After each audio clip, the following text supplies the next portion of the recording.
Okay, so here's the draft. We're looking at the draft right now. ASU versus UCSC. We're doing this locally at the moment because Twitch is broken, Rip. which is super unfortunate. Horrible timing, but you know, what can you do? So this is our draft. Dragonshire going into game right now. And ASU left their support pick to last. There were bans on both sides on supports, and ultimately Santa Cruz went into a Toronto Tassadar comp. Yep. Really interesting decision. There's going to be a lot of support for Thrall and Muradin in the front line. And Tyrande and Jaina are going to have the potential to burst someone down rather quickly. They're going to have to catch somebody first, though. And on the side of ASU, strong front line with Leoric, Johanna, burst provided by Li Ming, and Falstad not only bringing sustained damage, but global presence on this map, which is so important. Yeah, it'll be really interesting. If you look at the team comp on I think it's UCSC. Yeah, UCSC's side. They've got some decent bursts, so it's really going to be up to Akaface to try and heal through that. Let's just introduce the teams real fast. We've got Michael Udall on Falstad, Shot on Leoric, Fam on Li Ming, Snickers on Johanna, and Akaface on Brightwing. And then on the side of Santa Cruz, we have Sky713 on Thrall, Abacus on Tyrande, Kazi on Muradin, Blunderbuss on Tassadar, and Zwarius on Jaina. We also have a request for a pause. Yes. So, very exciting stuff here right now. They are both standing at their gates. Yeah. Standing at their gates. It's good stuff. 3-2-3. It's only an observer chat because it's observers, yo. It's observers, but you know, it's appropriate. It's appropriate. We're just waiting on it. Was Shot that called for it. Apparently TeamSpeak is being dumb. Udall resume the game, so I guess we're gonna get into this. Yeah. So all right, Tassadar going top by himself. Everybody else 4-man in the middle. You think we'll see a 4-1 with a mid-bottom rotation? That's very possible. We got a little bit of minion blocking, maybe. No, they're just. I thought maybe they're blocking minions, but they're not. They're just kind of waiting. And yeah, huge group up in the middle here. Yeah. ASU, Falstad is going to go ahead and move up with Akaface, and here's that 4-man rotation going down. Sky going to have to be really careful, but I don't know. I think this is just going to be posturing back and forth for a little while. Yeah, I mean, the composition from ASU definitely has a possibility to get some picks off, but probably Santa Cruz is going to have an easier time doing it. They aren't doing the same kind of rotation, though. They're just keeping 3 in the mid at the moment. Yeah. And we got Tassadar and Falstad both up at the top. I'd probably, I don't know, they should split this pretty evenly. Tassadar with the shields does have a little more AoE than Falstad does, but Falstad can also play pretty safe. Yeah, ultimately, that Tassadar, might not win the lane hard or anything, but he will be a lot harder to gank than Falstad will be, so probably going to be pretty quiet up there. And we actually do see Santa Cruz just going to take the top shrine. ASU already has control bottom. Yeah, but ASU had a really nice rotation down the bottom, and already one of those towers is down. Yeah, I mean, with Li Ming, they're going to have an easy time bursting those towers out. And there goes the second one. Yeah, I mean, Li Ming's siege damage is just off the charts right now. There's a possibility they may change that in the future. It's already been mentioned by Dustin Browder that they may decide to reduce her damage done to structures, and you can see why there. Very easy to line up a perfect max range orb on an immobile tower. And in the top lane, actually, Michael Udall gets engaged on here by Tyrande, but he barrel rolls over the wall. He's going to be okay. Yeah, he's not going to be able to take that top point unless he gets some help back. But in doing so and committing those resources up top, CS is losing the tower game right now. Yeah, and Brightwing actually just pushing bottom here against Thrall. Actually not a horrible lane with the changes. And meanwhile in the middle, Jaina unloading some damage on Shot and Snickers. Fam comes in, just starts throwing out that Li Ming AoE, pushing them back to their towers. Yeah. But I mean, look at that. Those towers are just dying so fast. And we've almost got mid and bottom lane completely cleared up. Nice teleport there by Fam actually to dodge that blizzard. Yeah, and there's actually not, like, they're actually starting to stretch their XP lead to almost a level now. It's just about half a level now, but with those towers are really starting to add up. And not only that, look at the bottom. Akaface just really pushing Thrall out quite a bit. Mike Udall on top did manage to grab it, and it kept it long enough for his team to channel it. Yeah, and that First is Dragon Knight ASU. That is Leoric in the Dragon Knight. Gets hit by the Lunar Flight. He's probably just going to try and clear out these towers top. Yeah. I mean, it makes sense. These are the last 2 towers remaining in the outer walls. And so the first Dragon Knight, there's really not a lot you can do with it other than you deny and you just get as much damage as you can. But if you look on the bottom, ASU is trying to split push this fort at the same time. Yeah, it's actually a really good decision by ASU to take this fort, because for the moment, everybody's so fixated on the Dragon Knight, they're not able to respond to this, and they're going to get this. So this is a sub 4-minute fort here. Yeah. Good stuff from ASU. Very good split play. They've hit 7 at this point. Shot just trying to clear up these towers in the top, but he's actually not going to get the chance to do it. He's about to lose a Dragon Knight to duration. Yeah, but he's Leoric, so he can get out of there when he needs to, and he did what he was supposed to. He was a perfect distraction. Yeah, very, very spooky, his retreat there, but he gets out, no problem. And now ASU has moved their attention to the middle lane. They want to put some pressure on this fort. At the very least, they're going to see an engagement. Snickers gets hit by the Lunar Flare, pulls everybody in, and wow, Santa Cruz just taking so much damage from Li Ming. They got to back up. Yeah. But they don't want to give this up, TBK. They're focused on defending it. Look at that Muradin though. He was getting just absolutely chunked by that Li Ming. Yeah, the danger now is Jaina's still very low on health. An orb would bring her very close to death. Shot actually coming in here now to help rotate, clear the wave. And Aquaface is going back down to the bottom to lane against Thrall. And if you think about it, you've got to admire, like, how ASU did their draft. They got both global presence. So they got Falstad and they have Brightwing. They can shift lanes and be exactly where they need to be at pretty much any point.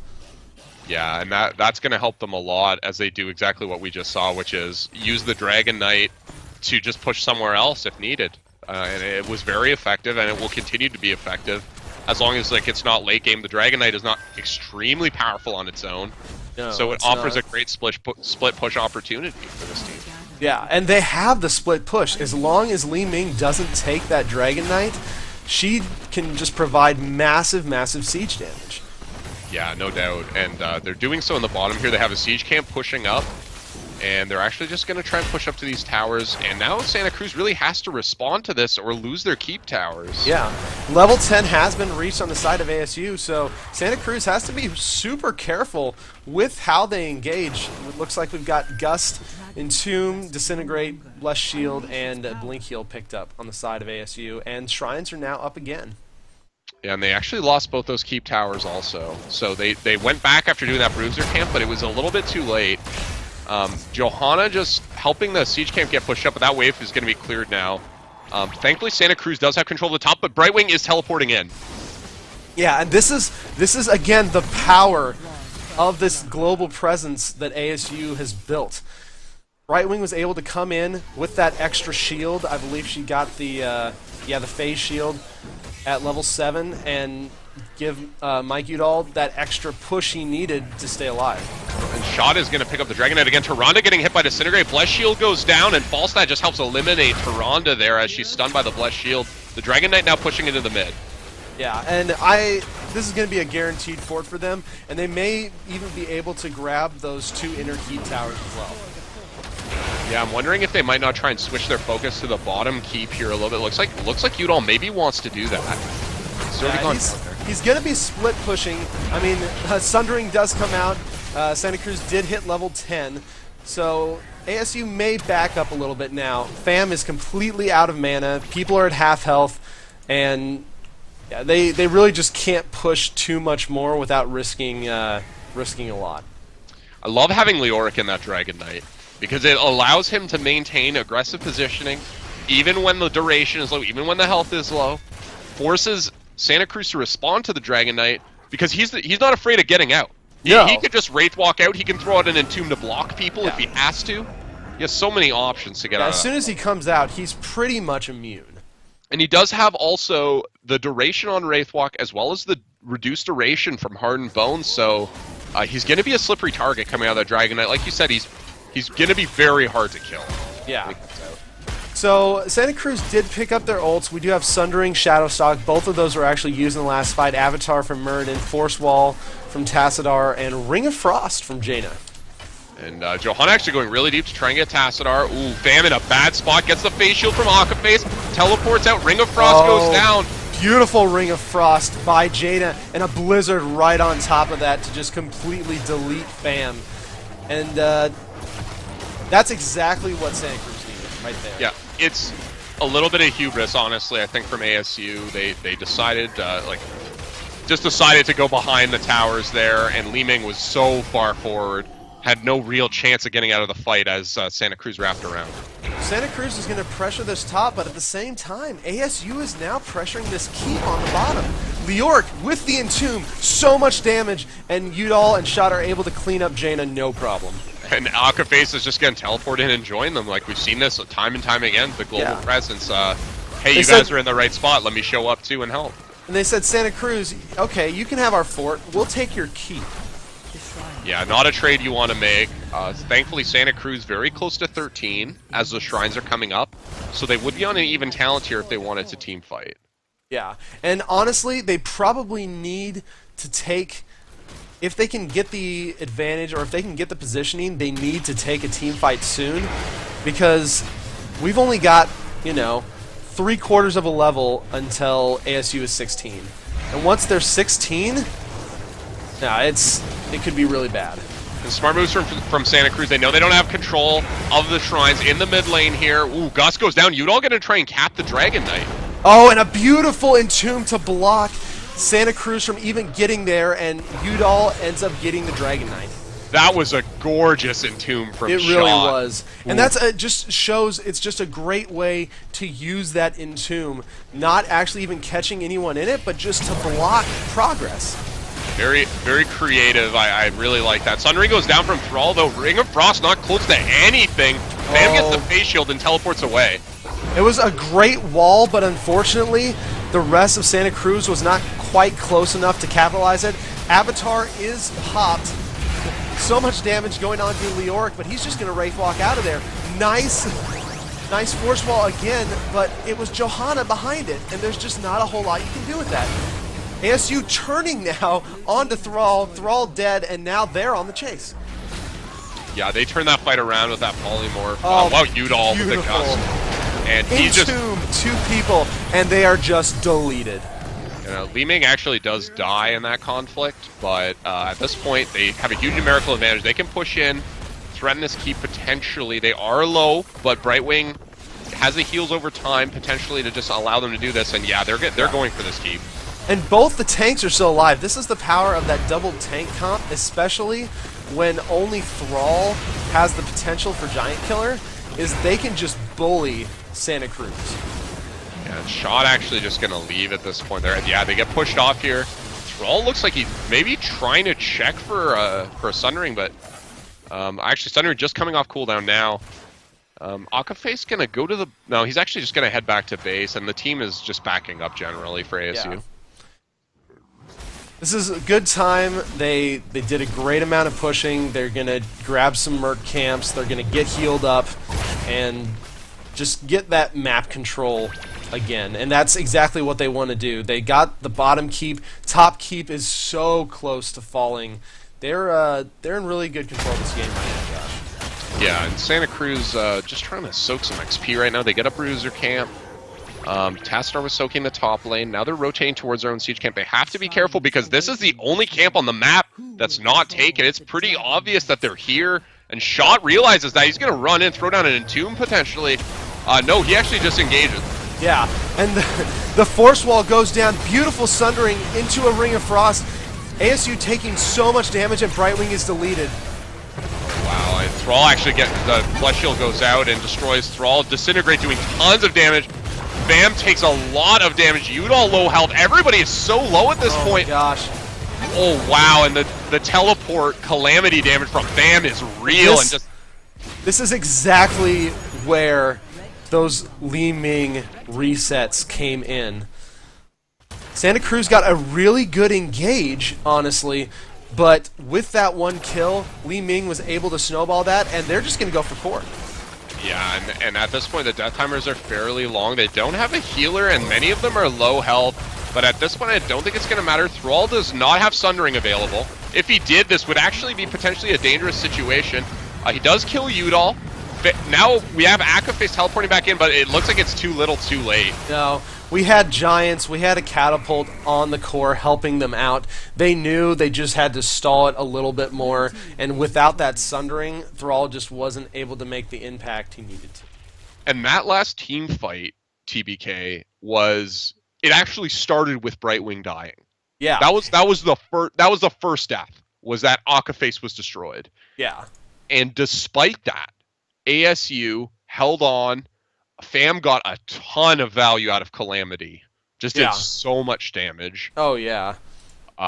Just a really decisive team fight. They were up in levels, but even so, losing your healer that early in a fight can be pretty disastrous. They managed to turn it around anyways. Yeah, just an excellently played game by ASU. Great rotations. And, man, I'll tell you what, some of those entombs by Shot were just so well placed. You know, you don't think of Shot as a Leoric player, really. I mean, when we've seen him in competitive play, he's usually been a ranged flex type character. We've seen him maybe dabble in some Abathur from time to time. He honestly made that look very easy. Like you said, the entombs were always there when his team needed them, whether to stop the advance of an enemy or to just trap them so that Li Ming could just throw all the damage into the end of that tomb. So yeah, well done by him. And yeah, that was just a gorgeous block in the mid lane. It really was. So much fun to watch. I mean, the whole play, Mike Udall flew in, gusted everybody back, then the entomb went down sideways to even block any chance of them getting close to him while he channeled the Dragon Knight. Yeah. It's just such an exciting use of the ability. Like, we've seen this from other professional players. You know, King Caffeine on Cloud9, famous for his creative use of Entomb, blocking out Butcher charges, etc. But, I mean, that was just a good heads-up play from Shot to realize, like, this is a great use of this. If this gets us a Dragon Knight, this is worth it. This is better than trapping one person and killing them. Yeah. So, good job. Yep, for sure. And this is a best of 3, so we will be moving on to game number 2.